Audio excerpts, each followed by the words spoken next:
से करनी है कि आज 1 मई है और 1 मई को कौन सा दिवस आप लोग जीएस की क्लास में आएंगे तो एक्सपेक्ट करूंगा कि आप जानते होंगे। आप जानते हैं जी, वर्ल्ड लेबर डे है, विश्व श्रमिक दिवस आज मनाया जाता है।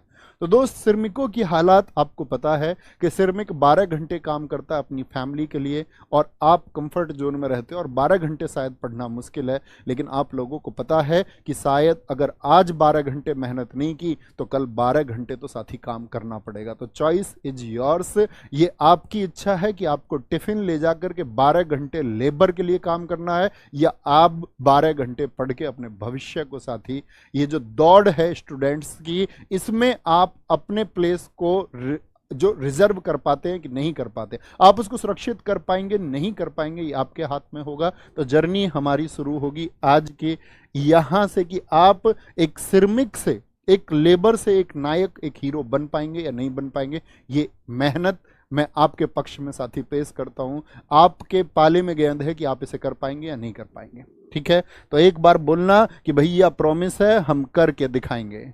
और जब अगर आप मेरे साथ हैं तो साथी किसी भी कंटेंट को और इसी जीएस के घमंड को हमने हमेशा नीचा किया है। हर परीक्षा में, एसएससी का एग्जाम हो, चाहे सीजीएल हो, चाहे सीपी हो, चाहे सीएचएसएल हो, विगत वर्षों की क्लासेस यूट्यूब पर हैं, पेपर आप लोगों के पास हैं, मिलान साथी कर सकते हैं कि हमने इसी जीएस को हमेशा नीचा दिखाया है। फिर से आपकी मेहनत इसको नीचा दिखाएगी। इसका स्क्रीनशॉट ले लेंगे, सुबह हम एक बार सीन 2 लगा देंगे। साथी ये सीन 2 पर आप लोग देख पा रहे होंगे, यहाँ पर कुछ एग्जाम के नाम मैंने लिखे हैं। एग्जाम जैसे यहाँ पर सीजीएल है, तो सीजीएल में कितने क्वेश्चन पूछे जाते हैं? Pre mains 25 question. टीपीओ में साथी आपका 50 क्वेश्चन सिर्फ प्री में जीएस आती है आपका। सीएचएसएल 25 क्वेश्चन आपका। एमटीएस प्री 25 क्वेश्चन होंगे आपका। GD 20 question. UP police 38 question. RPF 50 question. क्योंकि आप जिस परीक्षा की तैयारी कर रहे हैं उसके लिए बहुत जरूरी है ये जानना। जैसे ग्रुप डी के लिए तो अभी अगर हम बात करें आपका और एनटीपीसी का, ये यहाँ पर ग्रुप डी के लिए 40 क्वेश्चन और सीबीटी 1 to 40 और 50 क्वेश्चन। यहां पर लिखा हुआ है साथी स्टैटिक का 25 में से कितना क्वेश्चन पूछा जाता है? सीजीएल में 7 से 8 क्वेश्चन। सीपीओ 1314 और 2023 के डेटा के आधार पर एक बैलेंस करके कुछ यूनिट्स निकाल के आप लोगों के सामने पेश की गई हैं। ठीक है, polity, history, geography, economics, science, current affairs. तो उम्मीद करूंगा इस स्क्रीनशॉट को आप हमेशा अपने फोन में सुरक्षित रखेंगे। ऐसा कभी आप ना पूछें कि भैया करंट अफेयर्स से कितने क्वेश्चन आएंगे, इकोनॉमिक्स से, क्योंकि छात्रों की सबसे बड़ी परेशानी यही है कि किस सब्जेक्ट से भैया कितने क्वेश्चन पूछे जाते हैं। तो ये चार्ट आपके पास रहेगा। ठीक है, स्क्रीनशॉट ले लिया, थम्स अप कर दे कि भैया स्क्रीनशॉट हम ले चुके हैं और अब हम तैयार हैं। और अगर तैयार हैं तो फिर कुछ चीजें बता दूं। जो सबसे बड़ा क्वेश्चन आएगा, भैया नोट्स कैसे बनाएं, नोट्स कैसे बनाएं साथी। तो मैं बताऊंगा कि इसकी पीडीएफ आपको रोजगार विद अंकित एप्लीकेशन पर क्लास के बाद में 3 बजे की पीएम क्लास के नाम से एक फोल्डर होगा, उसमें एक क्लास मिल जाएगी। दूसरी बात साथी मैं बताऊं कि मेरा पक्ष रहेगा कि आप हाथ से नोट्स बनाएं। शायद थोड़ा समय लगेगा, लेकिन जो फिजिकल मेमोरी होती है ना साथी, वो ज़्यादा बेहतर है। तो हाथ से नोट्स बनाने, हर रोज नोट्स बनाएंगे। मैं एक क्रम से चीज़ें कराऊंगा। हम कोशिश करेंगे कि हम चीज़ों को बहुत बार ना बोलें, उसके लिए काम आप करें, रिवीजन आप करें। दूसरी चीज़ होगी साथी रिवीजन। और रिवीजन आपका किस तरह से होना चाहिए कि आप चीज़ों को याद करें? तो रिवीजन बाय टेक्निक बताएं कि भैया टेक्निक कौन सी? रिवीजन बाय स्कैन टेक्निक, ये साथी याद रख लेना। अब बात आएगी ये स्कैन टेक्निक क्या है।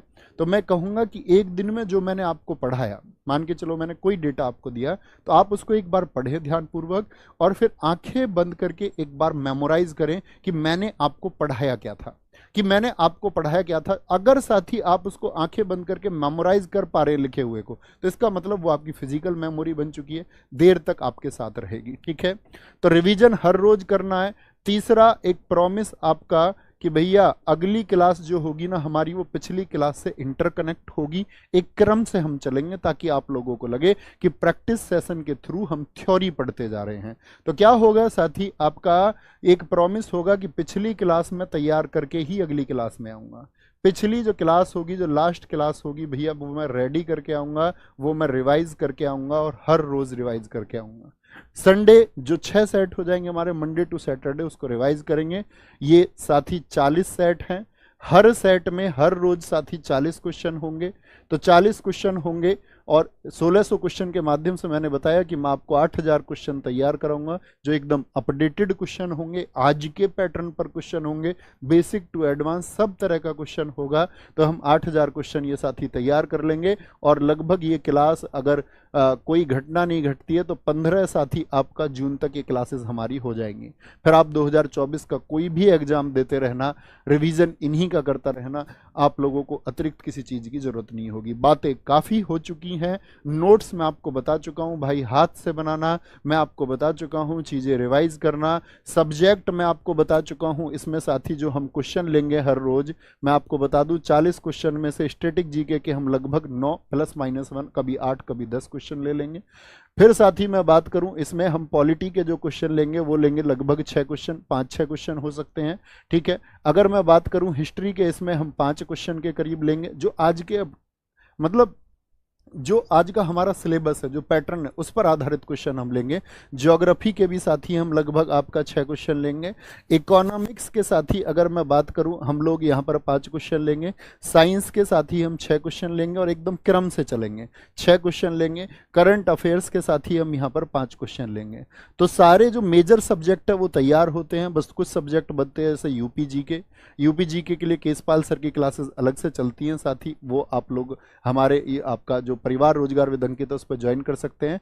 और जो साथी यूपीएसआई की तैयारी कर रहे हैं उनके लिए आईपीसी की क्लासेस अलग से चली ही जाएंगी। बाकी जीएस कॉमन है। तो एक बार थम्स अप, आखिरी बार, बातें बहुत हो गई, अगले 40 दिन बातें नहीं होंगी। आप बेवजह की कोई बात करेंगे तो साथी ये समझ लेना आपको उसका उत्तर नहीं मिलेगा। आपको आपका उत्तर कहां मिले आपकी किसी भी बात के लिए, तो उसके लिए मैं साथी आपको कक्षा के अंत में बता दूंगा कि आप अपनी बातें कहां पूछ सकते हैं।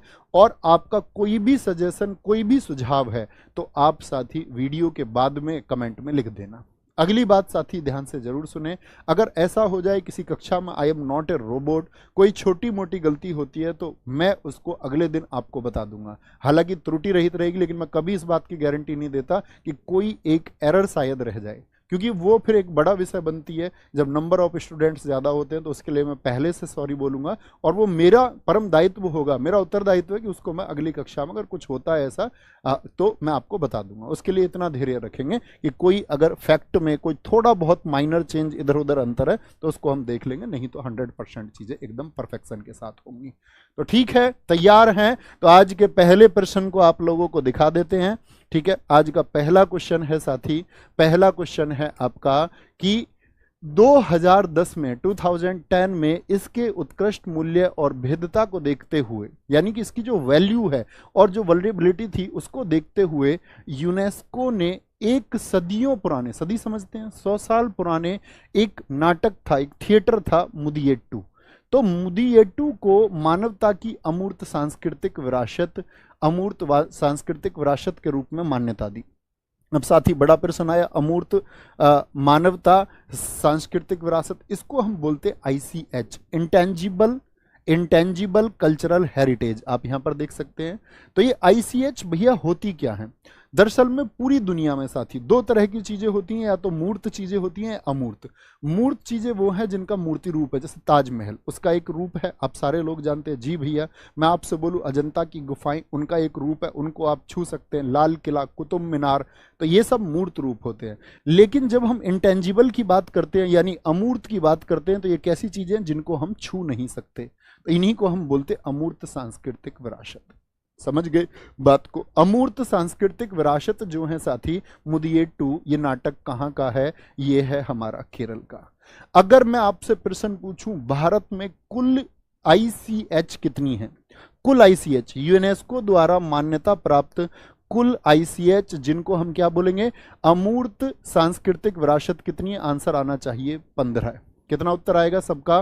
15। कुछ साथी कह रहे हैं 42 साथी उत्तर नहीं आना चाहिए, 42 आएगा आपका, क्या बोलेंगे, विश्व धरोहर कितनी है भारत में? विश्व धरोहर यानी वर्ल्ड हेरिटेज साइट अगर मैं आपसे पूछूंगा तो वर्ल्ड हेरिटेज साइट जो आएंगी साथी, वर्ल्ड हेरिटेज साइट आप कहेंगे 42 हैं। वो 42 कैसे कैसे हैं? वो 34 + 7 + 1 है। 34 साथी आपका क्या बोलेंगे, जो हमारा 34 साइट है, उन 34 साइट में से साथी 34 हैं हमारी सांस्कृतिक यानी कि कल्चरल साइट है, कल्चरल साइट है, ठीक है। इसको ऊपर कर देते हैं। सांस्कृतिक हैं, कल्चरल साइट हैं, 7 जो हैं साथी वो हमारी नेचुरल हैं यानी कि प्राकृतिक साइट हैं, और एक है हमारी मिश्रित साइट यानी कि आपका कैसी है, मिक्स्ड साइट है। कैसी है, मिक्स्ड साइट है।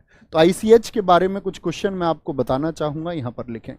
अमूर्त सांस्कृतिक विरासत 2008 में साथी, 2008 में कौन कौन सा, एक तो कुटियाट्टम, क्या पूछेगा आपसे, कुटियाट्टम पूछेगा, एसएससी का बहुत फेवरेट क्वेश्चन है। कुटियाट्टम, वैदिक जप और रामलीला। वैदिक जप मतलब पुरानी जो हमारी वैदिक परंपराएं हैं, और साथ ही जो रामलीला का प्रदर्शन है और नाटक है, इनको आईसीएच में पहुंचाया गया था 2008 में। क्या क्वेश्चन बनेगा कि कुटियाट्टम को आपका अमूर्त सांस्कृतिक विरासत में कब आपका शामिल किया गया। कुटियाट्टम आपसे पूछेगा कहाँ के हैं, केरल के।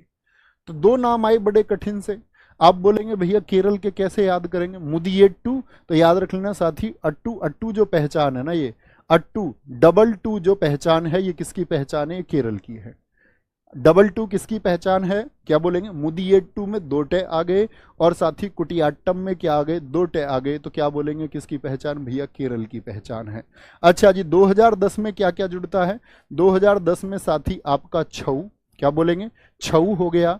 एक साथी आपका कालबेलिया हो गया, क्या हो गया, कालबेलिया हो गया। और 2010 में ही साथी आपका क्या बढ़ा, मुदियेट्टू, जो नाम हमारा क्वेश्चन में आया था, मुदियेट्टू।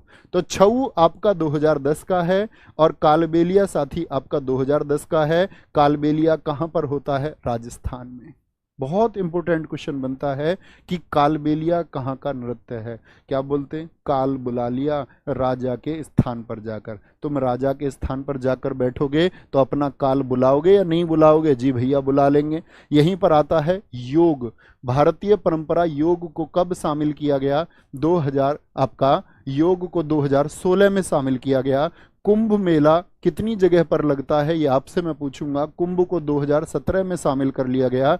दुर्गा पूजा, दुर्गा जी की जो पूजा है, इसको साथी 2021 में शामिल कर लिया गया। और अभी आपका ये 14वीं आईसीएच थी, 14वीं इंटेंजिबल कल्चरल हेरिटेज थी। तो 15वीं कौन बनी है, 15वीं बनी है आपका गरबा। और गरबा कहाँ से है साथी, गुजरात से। तो इंपॉर्टेंट क्वेश्चन ये बनेगा कि अभी भारत की 15वीं आईसीएच कौन बनी है, अमूर्त सांस्कृतिक विरासत कौन बनी है। तो किसी का भी उत्तर गलत नहीं होना चाहिए। आने वाले एग्जाम्स में लगभग हर सेशन में पूछा जाएगा, गरबा कहाँ से, गुजरात से। गरबा क्या बनी है, 15वीं अमूर्त सांस्कृतिक विरासत बनी है। भारत में कुल कितनी है, भारत में कुल 15 है। लाहो किस राज्य की नृत्य शैली है, लाहो किस राज्य का साथी आपका क्या बोलेंगे, नृत्य शैली है, यानी कि एक फोक डांस है जिसको हम लोक नृत्य कहते हैं। कहाँ का है, मणिपुर का है क्या, नहीं जी भैया। क्या ये सिक्किम का है, नहीं भैया। क्या ये मेघालय का है, जी हाँ। जैसे ही किसान मेघ अर्थात बादल को देखता है तो क्या कहता है, लाहो लाहो, मतलब बारिश लाओ ना प्लीज। किसान को जब पानी की जरूरत होती है क्या बोलता, मेघ को देख के लाहो लाहो लाहो। ऐसे ही मेघालय का साथी एक तो नोंगक्रेम, जो साथी जाना करें वो लिखा करें, नहीं तो शांत बैठा करें, गलत उत्तर नहीं देना। बेहिंदीन लखनम, क्या बोलोगे, बेहिंदीन नखलम आपका होगा साथी, बेहिंदीन नखलम। एक साथी आपका सादसुक होगा, क्या होगा, सादसुक होगा। एक साथी आपसे पूछेगा वंगाला होगा। एक साथी आपसे पूछेगा खासी डांस कहाँ का है, खासी डांस क्या बोलेंगे, नोंगक्रेम हो गया भैया आपका। भाई ये लिख लोगे ना इंग्लिश में प्लीज, किसी को दिक्कत तो नहीं है। बेहिंदीन खलम, क्योंकि 2 गुना समय लगेगा अगर मैं इंग्लिश में भी ऐसे लिखूं, क्योंकि इनके नाम कभी नहीं बदलेंगे। कोई दिक्कत तो नहीं है, एक बार थम्स अप करना। सादशुक या जरूरी है, मतलब जो टर्म जरूरी होगी वो मैं खुद लिख दूंगा, जो टर्म जरूरी होगी वो साथी मैं खुद लिख दूंगा, कि उसकी इंग्लिश के बगैर काम नहीं चल पाएगा। जैसे खासी नाम है, कोई दिक्कत तो नहीं, कोई दिक्कत तो नहीं, ठीक है। देखो याद कैसे करना, मेघालय के नृत्य कैसे बोलने हैं। मैं घायल हो गया, तो ये तो बात समझ गए कि मेघ को क्या कह रहे, लाहो।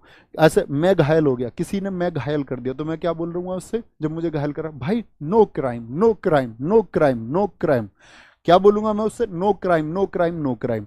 बेहिंदी नखल लखम, क्या कितना घायल कर दिया, मैं बेहद घायल कर दिया। मैंने उससे बहुत बोला no crime no crime no crime. और कैसे घायल किया उसने? उसने बगल में दबा के घायल कर लिया मुझे, बगल में दबा के। बगल में दबा लिए तुम, उसने इतने घायल कर दिए। कह रहा हाँ भाई, मेरे तो खांसी भी उठी थी जब उसने मेरा गला दबा लिया था, बहुत खांसी उठी मेरे, बहुत खांसी उठी एकदम से कि भाई नो क्राइम नो क्राइम, जब भी नहीं माना। ओहो, तू इसीलिए पीटा उसने क्योंकि तू सादा सा सूखा सा ना, सादा सूखा सा, इसीलिए तो ज्यादा घायल कर दिया तू। जी भैया, जी भैया, इसीलिए मैं घायल कर दिया उसने। तो ये मेघालय के 5 डांस हैं, कभी मत भूलना। केरल के साथ ही कथकली, ये वहाँ के आपका कल्चरल डांस है, क्या बोलेंगे इनको, क्लासिकल डांस है वहाँ के, कथकली और मोहिनी अट्टम। अभी बताया ना डबल टैक इसकी पहचान है, डबल टैक इसकी पहचान है, तो क्या बोलेंगे भैया, केरल की पहचान है। कली रूट वर्ड भी हमेशा किसका रहेगा हमारी क्लास में, वो रहेगा पहचान, विशेष पहचान केरल की, गलती नहीं करनी। गंगूबाई हंगल का संबंध मुख्य रूप से किस घराने से था? गंगूबाई हंगल बताइए। पटियाला, आगरा, बनारस या किराना घराना? पटियाला पंजाब का एक घराना है, आगरा उत्तर प्रदेश, बनारस उत्तर प्रदेश, किराना भी उत्तर प्रदेश, उत्तर यही होगा। किराना घराना का संबंध कहाँ से है? मुजफ्फरनगर से है। कहाँ से? मुजफ्फरनगर उत्तर प्रदेश से इसका संबंध है। देखो घराना क्या होता है? घराने का मतलब होता है जहां से म्यूजिक की स्टार्टिंग हुई थी। जैसे किसी ने तबला बजाया और अपने 4 शिष्यों को कहीं बैठ करके उसने सिखाया, तो जहां से उसकी शुरुआत हुई वही क्या बना आपका, वही जगह बना घराना। तो घराने से क्वेश्चन पूछेगा, किराना घराने से। अब ऐसा नहीं है आप एक ही दिन में सब कुछ नहीं जान सकते। जैसे आज मैं किराना घराना बताऊंगा, फिर एक दिन आपको पटियाला घराना, इस तरह से हम पूरे सिलेबस को कवर करेंगे कंप्लीट। तो किराना घराना साथी, इसके फाउंडर कौन है, इसके संस्थापक कौन है? इसके फाउंडर हैं भाई करीम खान। देखना किराया और करीम कितने जुड़े हुए नाम लगते हैं। जी भैया ऐसे लगते हैं मौसी मौसी के हों दोनों। क्या बोलेंगे? किराया और करीम दोनों नाम एक जैसे? जी हाँ। किराना घराने के कुछ आर्टिस्ट हैं, कुछ कलाकार हैं, साथ ही कौन कौन प्रमुख कलाकार हैं? तो क्या बोलेंगे कौन कौन प्रमुख कलाकार हैं? एक हैं बलदेव सिंह बाली, बलदेव सिंह, क्या बोलेंगे? बलदेव सिंह बाली हो गए आपका प्रमुख कलाकार हैं। एक है साथी आपके भीमसेन जोशी, क्या बोलेंगे? भीमसेन जोशी का संबंध किससे है? किराना घराने से है। अब्दुल वाहिद खान का संबंध किससे है? अब्दुल वाहिद खान का संबंध किससे है? और साथ ही उपेंद्र भट्ट का संबंध किससे है? उपेंद्र भट्ट का संबंध किससे है? तो क्या कहेंगे भैया जी, किराना घराने से। याद कैसे करने हैं? देखो किराना करीम याद हो जाएगा, जी हाँ। अब देखो फटाफट से, अब देखो फटाफट से, क्या बोलेंगे जी? बलदेव सिंह बाली। जब लोग किराए पे घर लेते हैं, किराना मतलब किराया, जब लोग किराए पे घर लेते हैं तो किराएदार को किराया भाई झेलना पड़ता है, तो उसके रेट एकदम से बढ़ा देंगे। बेटा देखो सुनो, कुछ साथी ये पूछ रहे हैं इसके लिए क्लास ले सकता हूँ, उसके लिए नहीं ले सकता हूँ। बच्चों अब मैं इसका उत्तर नहीं दूंगा, आप लोगों को मैं बता चुका हूँ। सारे वनडे एग्जाम के लिए आप ये क्लास ले सकते हैं। All of the one day exam, कोई भी वनडे एग्जाम आपका है, वनडे एग्जाम मतलब एसएससी का कोई भी वेरिएंट है, स्टेट एग्जाम है आपका, कोई भी एग्जाम है जो एक दिन में आपका होता हो, जिसमें आपका मतलब जीएस का एक पार्ट होता हो, ऑब्जेक्टिव होता हो, उसके लिए क्लास आप ले सकते हैं। ऐसे पूछोगे तो दोस्त नहीं बता पाऊंगा, आप भी जानते हैं। क्या बोलेंगे भैया? किराए को बल दे के बढ़ाते हैं? वो नहीं भैया, किराएदार को जो मकान मालिक है वो कभी भी किराए को बल से बढ़ा देता, फोर्स लगा के बढ़ा देता है, ठीक है। क्या बोलेंगे? भीम जैसे आदमी भेज देता किराया इकट्ठे करने के लिए, वो जोश में आते हैं, अरे किराया दो, बढ़ा हुआ किराया दो, बढ़ा हुआ किराया दो, उनसे भैया कुछ कह भी नहीं सकते। भीम जैसे आदमी आते हैं जोश में, और किराया भी क्या बोलते हैं भैया, बल से बढ़ाते हैं। अब बेचारा किराएदार क्या कहता? अब्दुल है किराएदार का नाम, कहता वाह हद है, वाह हद है, जब चाहे तब किनारा बढ़ा देते हैं, वाह हद है, वाह हद है। क्या बोलेंगे? ऊ पेन हो गया, ऊ पेन हो गया यार, किराया 12,000 था, ठीक है अभी 14,000 हो गया, ऊ पेन हो गया। क्या हो गया? उपेन। भाई पेन ही बढ़ेगा यार, आदमी का किराया बढ़ते ही ऊ पेन हो गया, ठीक है। तो क्या बोलेंगे? बलदेव सिंह बाली, अब्दुल वाहिद सिंह। और आज ये हमने पढ़ लिया किराना घराने के, ऐसे बोलेंगे, ठीक है। आगे आ जाओ भाई। हरशंकर भट्टाचार्य के उत्पाद नहीं, उस्ताद है उस्ताद है भैया, किसके उस्ताद है बताएंगे? प्रोडक्ट नहीं, क्या बोलेंगे? मास्टर। क्या बोलेंगे? किसके मास्टर हैं ये? वायलिन के, संतूर के, सारंगी के या फिर सितार के हैं, या फिर सितार के हैं, बताएंगे। वायलिन को कह दूं हरशंकर भट्टाचार्य, भैया नहीं, क्या बोलेंगे, हरशंकर भट्टाचार्य जी का संबंध तो सितार से है। सितार को हम याद करते हैं सीता जी से। किससे? सीता जी। सीता जी जब खो गई दोस्त, तो सीता जी खो गई मतलब जब रावण द्वारा अपहृत कर ली गई, उसने अपहरण कर लिया तो सीता जी तो दूर चली गई, तो सीता जी कोई तार नहीं भेज पाई, कोई उनसे कोई तार भी नहीं जुड़ पा रहा था, कोई बातचीत नहीं हो पा रही थी, तो हर शंकर जी का भक्त भी लग गया सीता जी को ढूंढने। क्या बोलेंगे आप, याद हैं क्या बोलेंगे भैया, शिव जी का तो उन्होंने, क्या बोलेंगे, शिव जी का तो पूजन भी किया शिवलिंग स्थापित करके, पंडित रविशंकर जी। तो क्या बोलेंगे, शंकर जी किसके लिए, सीता जी के लिए। निखिल बनर्जी, और जब सीता जी मिली तो सब खिल गए। क्या बोलेंगे, सीता जी मिली तो सब क्या हो गए, सब खिल गए एकदम से। सीता जी कहाँ चली गई थी, विलायत चली गई थी, दूसरे देश चली गई थी। विलायत बोलते दूसरे देश को, कहाँ पर, श्रीलंका में।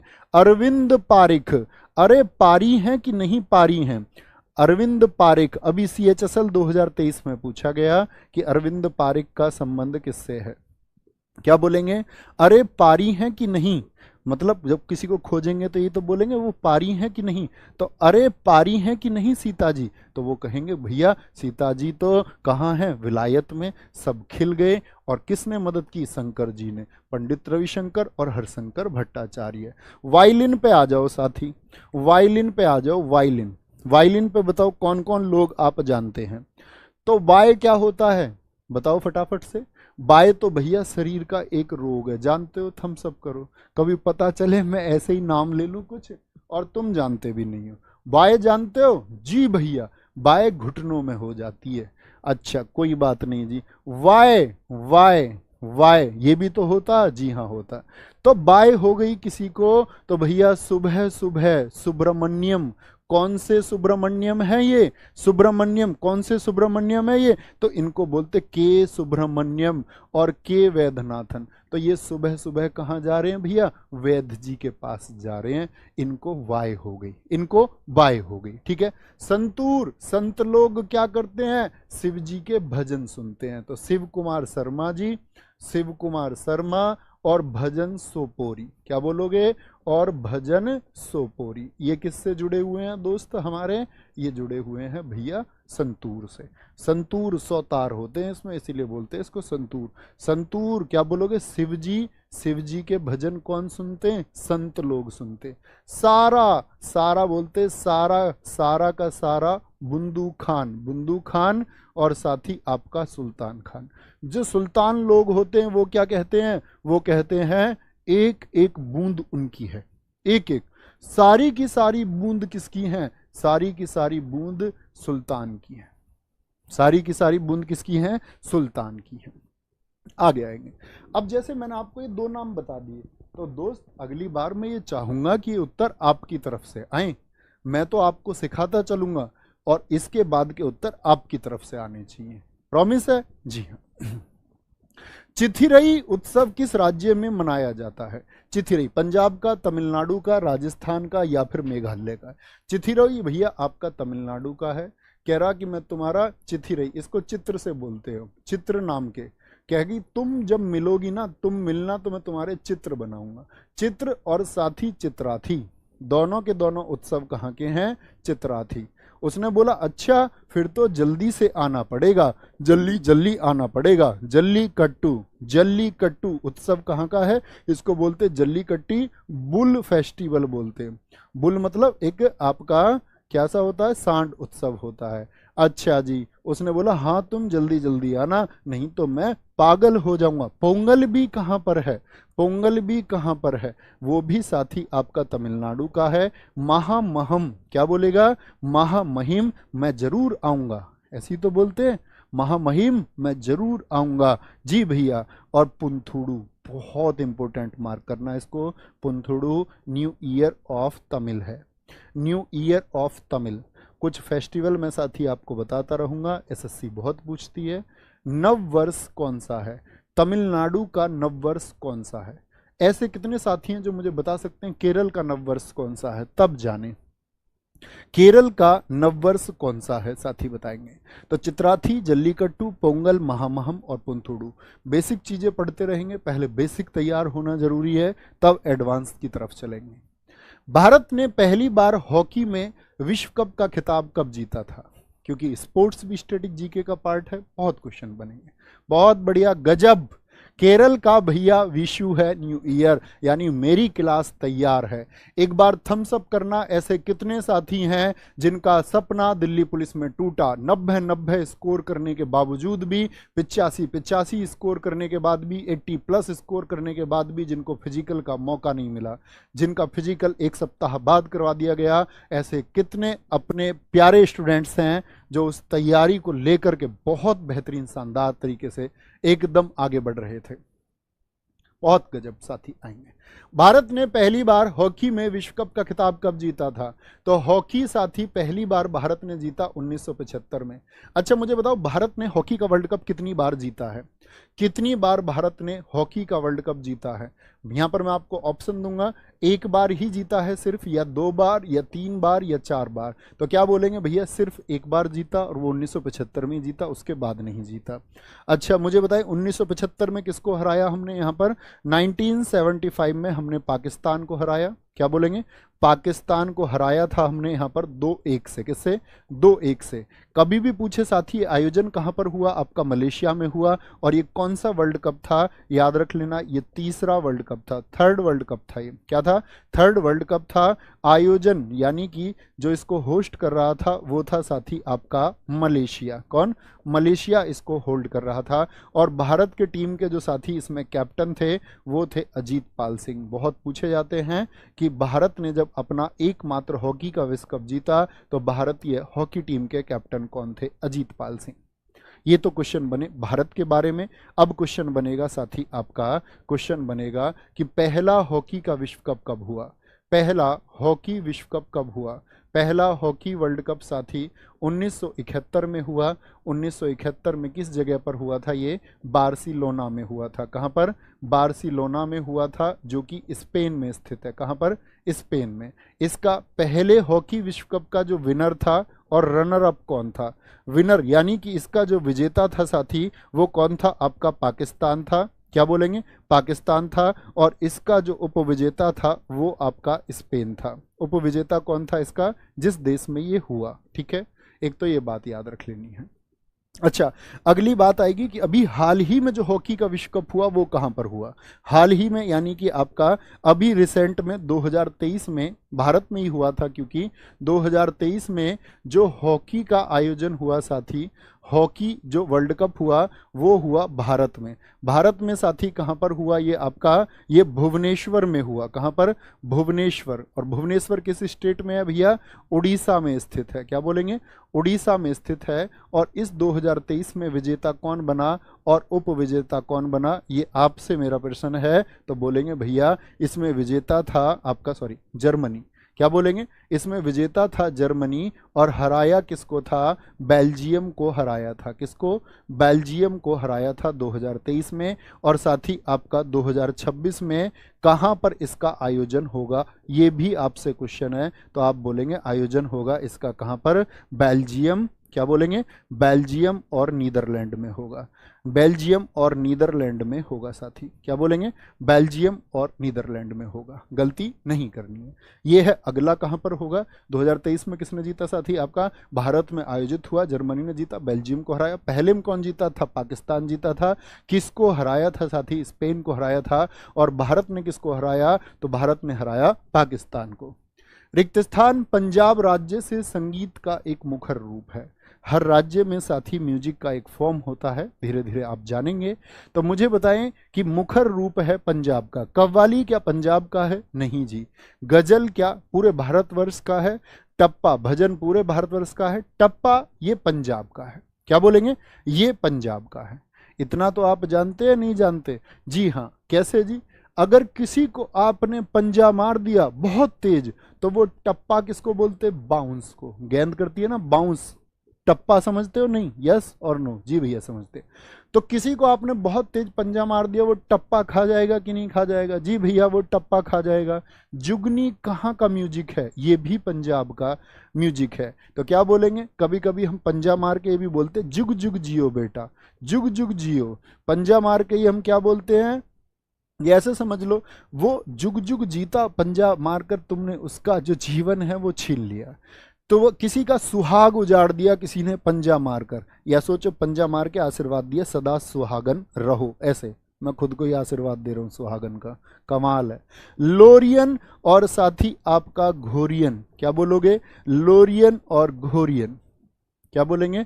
अब भाई सोचो, किसी का पंजा मार के किसी को आपने टप्पा खिला दिया, तो वो उछला, तो बच्चा था कोई, रोया बड़े जोर जोर से, फिर तुमने उसको लोरी सुनाई।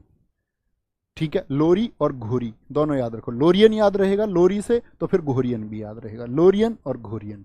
दुनिया का सबसे पुराना टेनिस टूर्नामेंट कौन सा है? दुनिया का सबसे पुराना जो टेनिस टूर्नामेंट है वो कौन सा है? साथ ही टेनिस टूर्नामेंट की जब हम बात करते हैं तो 4 ग्रैंड स्लैम हम हमेशा याद रखते हैं, और 4 ग्रैंड स्लैम का जो क्रम है वो होता है ऑफ बाउ। केमिस्ट्री का एक सिद्धांत है जिसको हम बोलते हैं ऑफ बाउ। ए से होता है साथ ही आपका ऑस्ट्रेलियन ओपन, ये इनके होने का क्रम है, परीक्षाओं में बहुत पूछा जाता है।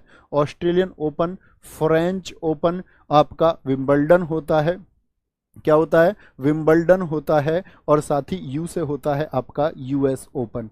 ये इनके होने का क्रम है, याद रखेंगे। ऑफ बाउ कैसे होते हैं? इसी क्रम में होते हैं। पहले होगा ऑस्ट्रेलियन ओपन, जैसे 2024 का ऑस्ट्रेलियन ओपन हो चुका है।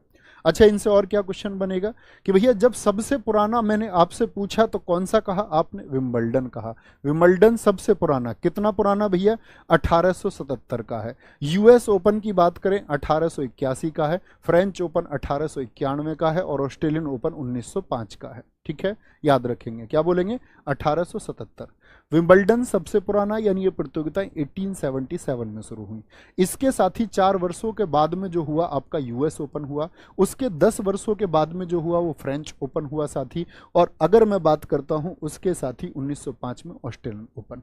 क्या डिफरेंस बनेगा? देखो यहां पर याद रख लेना, यहां पर ध्यान से देखना और क्या क्या अंतर बनता है कि विंबलडन एकमात्र ऐसा है जो घास पर खेला जाता है, ग्रास कोर्ट पर। किस पर? घास पर। कैसे याद रखेंगे? विंबलडन। तो बंडल किसके बनने हैं? ऐसे याद रख लो, विंबलडन बोलते हैं इसको, वी बंडल। ठीक है, क्या बोलेंगे? विम बंडल बोलते हैं। ठीक है, वंडलन। तो आप लोगों को तो याद रखना है कि भैया विंबलडन है, तो क्या बोलेंगे? बंडल किसके बनेंगे? घास के बनेंगे। क्या बोलेंगे? किसके बनेंगे? घास के बनेंगे। Sir ji second hockey world cup India ने जीता? बेटा नहीं, हॉकी वर्ल्ड कप पहला 1971 में हुआ, दूसरा 1973 में हुआ था, तीसरा हुआ था 1975 में। हम इसमें गलती कर देते हैं, हम ये सोच लेते पहला 1971 में 4 साल के गैप पे होता तो पहले भी 4 साल के गैप पे हुआ होगा, तो 1975 में दूसरा हुआ होगा। हम गलत सोचते हैं। 1975 में तीसरा हॉकी वर्ल्ड कप हुआ था मेरे साथी, आप लोगों को ये बात पता होनी चाहिए, नहीं तो गलती कर बैठोगे। ठीक है, इसीलिए मैंने तीसरा लिखा। अपने पास से कुछ नहीं लिखना है, आप बस यहां ध्यान देना कि मैं आपको क्या सिखा रहा हूं उस पर फोकस करना है। और ये देखो, यहां वोटर कोई नहीं आना चाहिए, आपको अपनी जिंदगी बनानी है। आप कार्यकर्ता नहीं है, गाड़ियों के पीछे चुनावी नारे लगाने के लिए तुम पैदा नहीं हुए थे। कुछ तो वोट मांगने आ गए हैं यहाँ पर, उन्होंने सोचा इतने सारे बच्चे तो वोट मांग लेते हैं, ये एक जगह के बच्चे नहीं है भाई। तो क्या बोलेंगे? ये घास पर। बंडल किसके बनाने हैं? घास के बनाने हैं। फ्रेंच जो होता है साथी, ये मिट्टी पर खेला जाता है, मिट्टी पर। फ्रेंच जानते हैं? फ्रेंच जो फ्रेंच कट रखते हैं दाढ़ी, देखें कुछ लोग, अमीर लोग, भाई अमीर लोग फ्रेंच कट रखते हैं, ये वाली दाढ़ी नहीं रखते, वो ये वाली दाढ़ी रखते हैं बस। देखे हैं ऐसे कुछ तुमने? बड़े सुंदर लगते हैं वो लोग। तो क्या बोलेंगे भैया? फ्रेंच लोग जो फ्रेंच रखते हैं ना वो अमीर होते हैं। तुम्हारे भी कुछ रिश्तेदार होंगे ऐसे जिनके ये वाली दाढ़ी होती है, तो बोलेंगे जी भैया। तो वो लोग मिट्टी को नापसंद करते हैं, मिट्टी पर नहीं खेलते। फ्रेंच लोग मिट्टी पर कोई नहीं, कौन नहीं खेलता? जो फ्रेंच दाढ़ी वाले होते हैं। और ऑस्ट्रेलियन और यूएस ओपन याद करने की जरूरत नहीं है, तो सिंपल कोर्ट जिसको हम हार्ड कोर्ट कहते हैं, जिसको हम हार्ड कोर्ट कहते हैं, ये हार्ड कोर्ट पर खेले जाते हैं। क्या बोलेंगे? हार्ड कोर्ट पर खेले जाते हैं। 2024 हो चुका है, मुझे बताओ ऑस्ट्रेलियन ओपन 2024 किसने जीता? ऑस्ट्रेलियन ओपन, क्योंकि ये शुरुआत में ही हो जाता है साथी वर्ष के, तो ऑस्ट्रेलियन ओपन 2024 पुरुषों में किसने जीता ये बताना है आपको, मेल में, फीमेल में बताओ, महिलाओं में किसने जीता, और साथ ही आपका युगल में, यानी कि युगल मतलब दो लोगों की जो जोड़ी होती है, किसने जीता। तो क्या बोलेंगे, आपका जो पुरुषों में जीता है वो जैनिक सिनर ने जीता है। क्या बोलेंगे, जानिक सिनर ने जीता है। जानिक सिनर का संबंध किस देश से है ये मैं आपसे पूछूं तो आप कहेंगे इटली से है। महिलाओं में अगर मैं बात करूं तो ये है आपका आर्यना, अब तो यही जीत रही हैं ज्यादातर, आर्यना संबालेंका, ये किस देश की हैं, खाली स्थान मैं छोड़ रहा हूं आप बताएंगे। और महिला सॉरी युगलों में, युगल जोड़ी में जीता है भारतीय रोहन बोपाना, रोहन बोपाना, और उनके साथ में थे साथी आपका मैथ्यूज। क्या बोलेंगे, मैथ्यूज, जो कि ऑस्ट्रेलिया से हैं। आर्यना संबलंका का संबंध किस देश से है, मैं ये आपसे पूछना चाहता था, कई साथियों ने ठीक उत्तर दिया, बेलारूस से हैं। किस देश की हैं।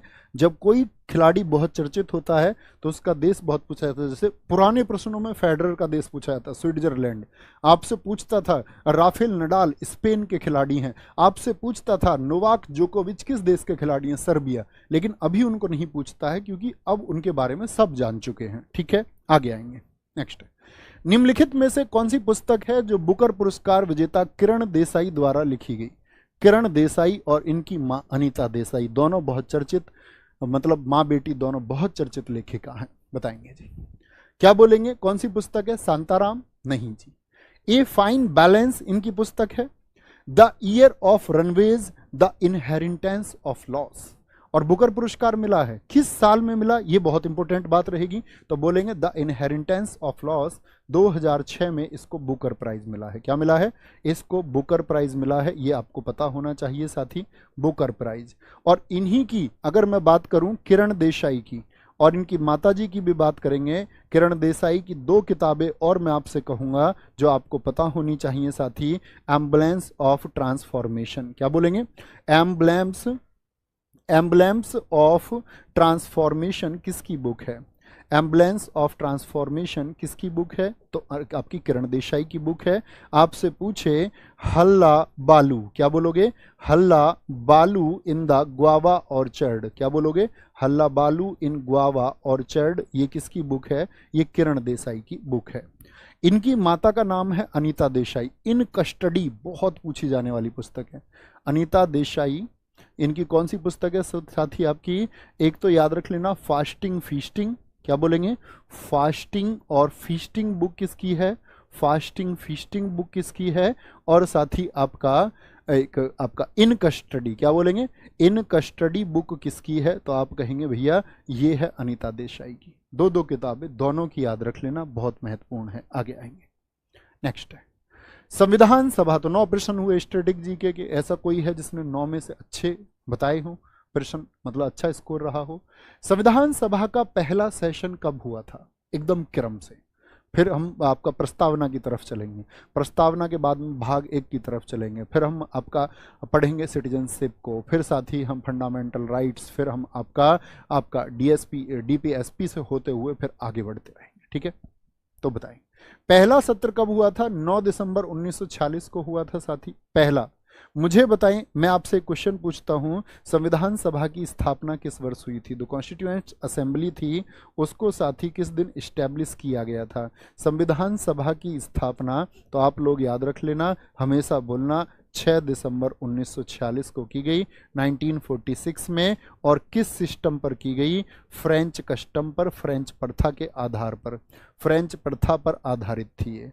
भारत में संविधान सभा की स्थापना किस देश से प्रेरित थी, तो फ्रेंच प्रथा से प्रभावित थी। ठीक है, अच्छा जी, दूसरा प्रश्न बताएं, जब 9 दिसंबर को हुई तो इसमें जो साथी आपका पहला संबोधन किया वो किसने किया था। पहला संबोधन मतलब जो पहले स्पीकर बने वो कौन बने थे, तो पहले स्पीकर बने इस सत्र में जेबी कृपलानी। क्या बोलेंगे, जेबी कृपलानी ने सबसे पहले इसको साथी संबोधित किया। मुझे बताओ जो पहला सत्र हुआ उसमें अध्यक्ष कौन बने थे, पहले अध्यक्ष कौन बने थे, जो अस्थायी अध्यक्ष थे, अस्थायी अध्यक्ष थे, 9 दिसंबर को ही बनाए गए। कौन थे दोस्त, सच्चिदानंद थे। कौन थे, सच्चिदानंद सिन्हा थे, ये बात याद रख लेनी है, सच्चिदानंद सिन्हा थे। मेरा आपसे क्वेश्चन है कि मुझे बताओ संविधान सभा के कुल कितने सत्र हुए थे।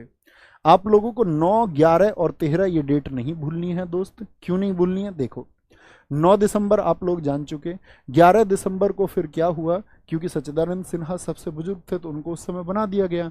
फिर 2 दिन बाद किसको चुना गया, राजेंद्र प्रसाद जी को, ये बने आपका परमानेंट प्रेसिडेंट।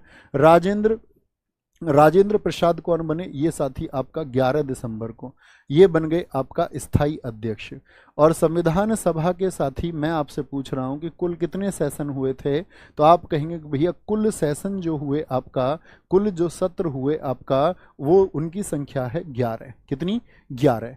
13 दिसंबर को साथी क्या हुआ था 1946 में ही, 13 दिसंबर को हुआ था कि उद्देश्य प्रस्ताव पारित किया था। उद्देश्य प्रस्ताव कौन लेकर के आया था, तो आप कहेंगे उद्देश्य प्रस्ताव भैया पंडित नेहरू जी ने पेश किया था। किसने, पंडित नेहरू जी ने पेश किया था। ये गलती नहीं करनी है, ठीक है, आगे आएंगे। अच्छा, मैं आपसे पूछूं यहां पर कि जो पहला सत्र है वो कब से कब तक चला था। पहला सत्र ये तो सब लोग जानते हैं, एसएससी ने पूछा आपका सीजीएल में कि पहला सत्र कब चला, 9 दिसंबर से शुरू होके 23 दिसंबर 1946 तक चला है। ये बहुत इंपॉर्टेंट है, ये बात मार्क करके रखना कि पहला सेशन शुरू तो 9 दिसंबर को हुआ, लेकिन चला कब तक, 23 दिसंबर तक चला। क्या बोलेंगे, 23 दिसंबर तक भैया वो चला था। भारत की संविधान सभा का परामर्शदाता कौन था, किस व्यक्ति को पहले ही दिन यानी 9 दिसंबर 1946 को आपका सलाह देने के लिए, क्या देने के लिए, सलाह देने के लिए, मतलब एडवाइजर बनाया गया। कौन थे एडवाइजर, डॉक्टर भीमराव अंबेडकर थे क्या, या आपका डॉक्टर राजेंद्र प्रसाद थे, या फिर श्री बी.एन. राव थे, या डॉक्टर के.एम. मुंशी। तो बी.एन. राव को बनाया गया संविधान सभा का परामर्शदाता, या इन्हीं को हम साथी क्या बोल सकते हैं, कॉन्स्टिट्यूएंट एडवाइजर यानी संवैधानिक सलाहकार भी इनको पूछा जा सकता है। तब भी उत्तर यही होगा, भाषा बस बदल सकता है। संवैधानिक सलाहकार यही थे। और याद रख लेना, आपसे कभी पूछे संविधान का पहला प्रारूप किसने बनाया था, संविधान का जो पहला ड्राफ्ट था, संविधान का पहला प्रारूप वो किसने बनाया था, पहला प्रारूप बनाया श्री बी.एन. राव ने, याद रख लेना। और ये कब बनाया था इन्होंने, अक्टूबर 1947 में बनाया था, जिसमें इन्होंने 243 आर्टिकल बताए थे। कितने कितने अनुच्छेद बताए थे पहले प्रारूप में, 243 अनुच्छेद थे, ठीक है। भारत की संविधान सभा का गठन किया गया, मतलब भारतीयों के लिए एक संविधान होगा, इसका जो साथी चुनाव किया गया वो किसके द्वारा, किस बेसिस पर, क्रिप्स प्रस्ताव के आधारों पर, यानी क्रिप्स प्रस्ताव जो 1942 का है। आप कहेंगे नहीं, क्रिप्स प्रस्ताव तो साथी आप लोग जानते हैं 1942 में भारत छोड़ो आंदोलन, क्विट इंडिया मूवमेंट चल चुका था। तो उस समय भारतीयों ने जो प्रथम विश्व युद्ध के बाद में द्वितीय विश्व युद्ध शुरू हुआ 1939 से 45, उसमें भारतीयों ने इनकार कर दिया अंग्रेजों की मदद को। तो क्रिप्स मिशन तो आया भारतीयों को मनाने के लिए, किस बात के लिए, भारतीयों को द्वितीय विश्व युद्ध में सहयोग के लिए मनाने को। तो इसका तो कोई लेना देना नहीं। तो कैबिनेट मिशन योजना जो 1946 की है, कब की, 1946 की, याद रख लेना, इसको साथी कभी गलती ना करना। 24 मार्च 1946 को कैबिनेट मिशन जो है ना आपका, कैबिनेट मिशन इसको सीएम बोलेंगे, ये दिल्ली आया। कैबिनेट मिशन दिल्ली कब आया, ये आपका क्या बोलेंगे, 24 मार्च को साथी दिल्ली आया था। और पेश कब किया था कैबिनेट मिशन ने, जो अपना प्रस्ताव है वो 16 मई को पेश कर दिया था, 16 मई 1946 को, कभी गलती ना करें। भारतीय स्वतंत्रता अधिनियम ये 1947 का है साथी। और माउंट बेटन योजना जो है साथी, माउंट बेटन योजना ये भी 1947 की है, ठीक है। अब यहां से 2 क्वेश्चन और पूछे जाते हैं कि जो कैबिनेट मिशन भारत में आया उसका अध्यक्ष कौन था।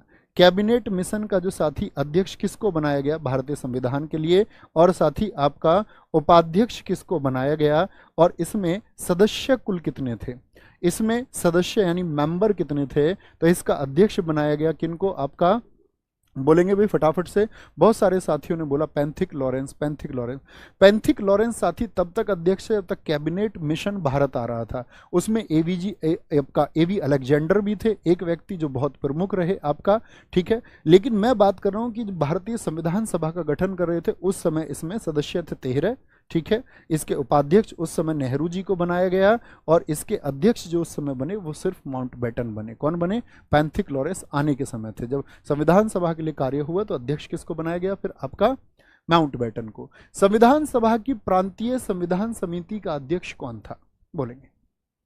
संविधान सभा यानी प्रांतों की, जो प्रांतों को भी ध्यान में रखने के लिए जो प्रांतीय संविधान समिति थी उसका अध्यक्ष कौन था? बाबा साहेब भीमराव अंबेडकर। आप कहेंगे नहीं, ये तो ड्राफ्टिंग कमेटी के थे, ये तो प्रारूप समिति के थे, जिसको हम मसौदा समिति भी कहते हैं। प्रारूप समिति बोले या बोले इसको हम ड्राफ्टिंग कमेटी, क्या बोलेंगे? ये भैया ड्राफ्टिंग कमेटी के थे, ये भैया आपका मसौदा समिति के थे।